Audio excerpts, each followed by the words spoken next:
السلام علیکم پیارے ناظرین، آپ دیکھ رہے ہیں انور ٹی وی۔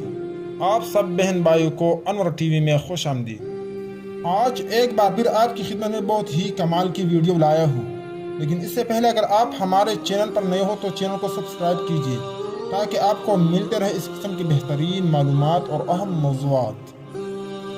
ناظرین محترم، موجودہ خوفناک اور خطرناک حالات سے حفاظت کے لیے بہت ہی مجرب اور بہت ہی اہم وظیفہ جو کہ ایک مدنی وظیفہ ہے، اور اس وظیفے کا نام ہے درودی تنجیہ، اور اس کو درودی تنجینا اور درودی تنجینا بھی کہتے ہیں۔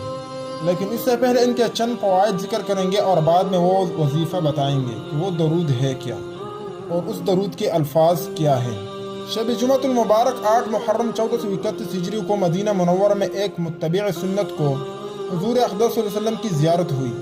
آپ صلی اللہ علیہ وسلم نے فرمایا کہ میرے محبوب حسین احمد مدنی رحمہ اللہ کے وظیفہ درود شریف تنجینا کو خوب پلائے، خصوصاً پاکستان میں جو حالات ہے اس کے لیے خصوصی اہتمام سے یہ وظیفہ پڑھے۔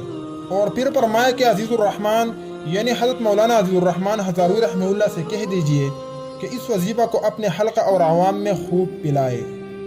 شیخ الحدیث حضرت مولانا محمد زکریا مہاجر مدنی رحمہ اللہ نے ایک نیک صالح بزرگ حضرت موسیٰ ضریر رحمہ اللہ کا قصہ فضائل درود شریف میں تحریر فرمایا ہے۔ وہ فرماتے ہیں کہ ایک جہاز ڈوبنے لگا اور میں اس میں موجود تھا۔ اس وقت مجھے عنودگی ہوئی۔ اس حالت میں رسول اکرم صلی اللہ علیہ وسلم نے مجھ کو یہ درود یعنی درود تنجینا تعلیم فرمایا کہ جہاز والے اس کو پڑھے، جس کے پڑھنے سے جہاز ڈوبنے سے بچ گیا۔ حکیم الامت حضرت تانوی رحمہ اللہ نے زاد السعید میں اور حضرت ڈاکٹر عبدالحی رحمہ اللہ نے اپنی کتاب اسوہ رسول اکرم صلی اللہ علیہ وسلم میں اس درود شریف کو یوں ہی لکھا ہے، اور نیز یہ بھی فرمایا ہے کہ اس درود شریف کا کثرت سے پڑھنا اور مکان میں چسپاں کرنا تمام امراض، وبا، ہیضہ اور طاعون وغیرہ سے حفاظت کے لیے مجرب ہے، اور دل کو عجیب و غریب اطمینان بخشتا ہے، اور اس کی برکات بے شمار ہے۔ اور اس کے علاوہ یہ وظیفہ ہمارے بڑے بڑے اکابر کا معمول رہا ہے۔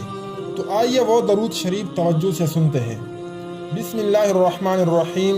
اللہم صلی علی سیدنا و مولانا محمد وعلی آل سیدنا و مولانا محمد صلاة تنجین بها من جمیع الاحوال والآفات وتقضی لنا بها جمیع الحاجات وتطہرنا بها من جمیع السیئات وترفعنا بها عندك اعلی الدرجات وتبلغنا بها اقصى الغایات من جمیع الخیرات فی الحیات وبعد الممات انک علی کل شیء قدیر۔ پیارے دوستو، اس درود شریف کو خود بھی معمول بنائے اور دوسروں کو بھی اس درود شریف کا تلقین کرے، کیونکہ یہ بہت ہی کمال کا وظیفہ ہے۔ پیارے دوستو، امید ہے کہ ویڈیو اچھی لگی ہوگی، تو ویڈیو کو لائک کریں اور کمنٹ کر کے ہمیں اپنے رائے سے آگاہ کیجیے۔ بس اب تک کے لیے اتنا ہی کافی، ملتے رہیں گے نیکسٹ ویڈیو میں۔ اللہ ہم سب کا حامی اور ناصر ہو، آمین ثم آمین۔